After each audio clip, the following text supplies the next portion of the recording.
सुसवः श्यामा काचन चन्द्रिका त्रिभुवने पुण्यात्मना मानने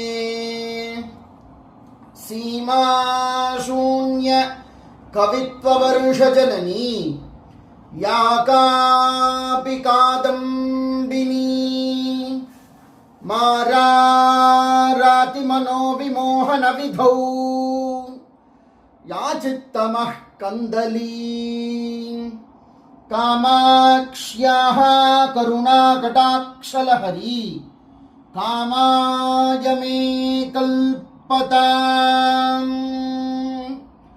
राकाचन्द्रसमानकान्तिवदना नाकाधिराजस्तुता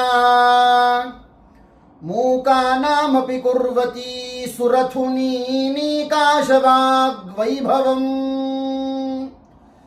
श्रीकाञ्चीनगरी विहाररसिका शोकापहन्त्री सता एका पुण्यपरम्परा पशुपते राकारिणी राजते। जय जय जगदम्ब शिवे जय जय कामाक्षि जय जयाद्रिसुते जय जय महेशदयिते जय जय चिद्गगन कौमुदी धारे।